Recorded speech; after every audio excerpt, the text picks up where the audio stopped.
Falling from the top, engulfed by banana peel plumes, these were no ordinary implosions.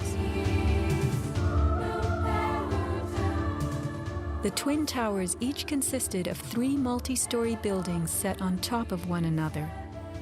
To sustain the weight of so many floors, the sky lobbies had to be extra heavily reinforced. Watch a big squib coming from the sky lobby band.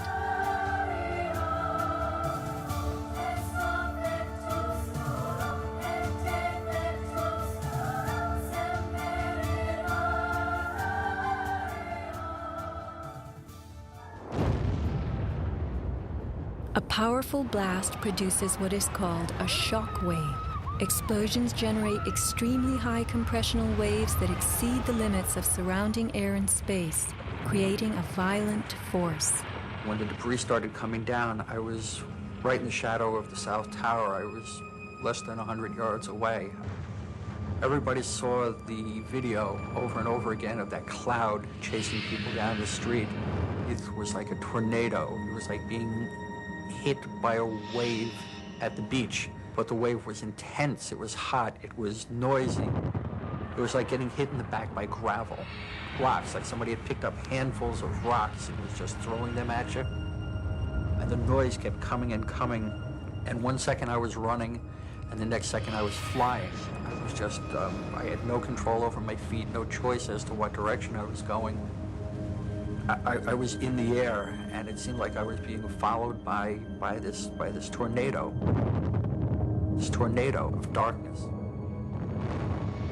The South Tower fell first.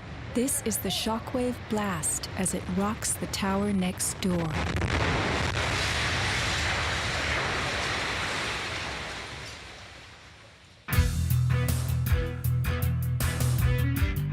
As the buildings fell, they darkened Manhattan, filling the air with billowing clouds of dust and ash.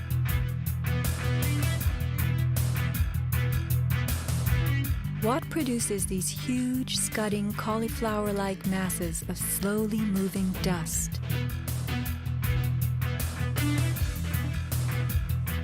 True, a 110-story building has just been reduced to 1 million tons of rubble.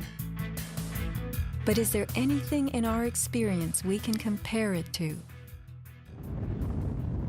A volcano.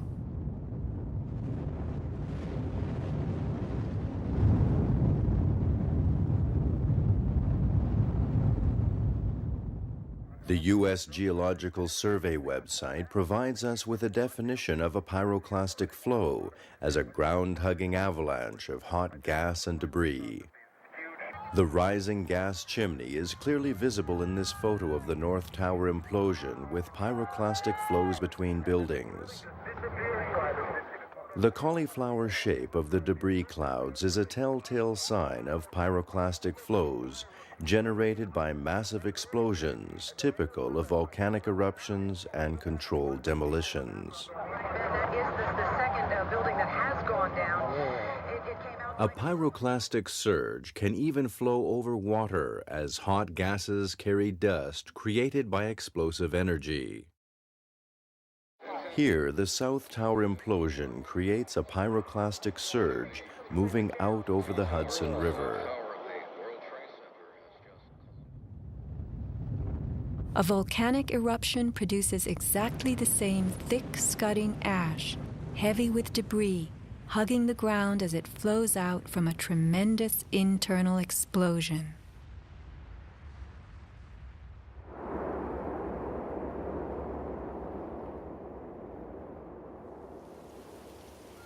On the southern tip of Manhattan, surrounded by water, huge retaining walls were built below the World Trade Center to hold back the ocean and Hudson River. The bathtub, as it was called, held 7 levels of parking garages, maintenance rooms, and the New Jersey Path train station. After September 11th, the 3-foot-thick slurry walls were found to have shifted up to 18 inches inward. These walls are coming in. These walls hold back the river. So if these walls cave in, this place is going to get flooded out by the river. Let's think about this. A pancake collapse should have left the foundations in place. They had always borne the weight of 110 floors, but something happened in the sub-basements to disrupt them. All the collapse had gone down to track level, so we had 60, 70 feet of wall, totally unsupported. What kind of force could have dislodged so many stories deep underground?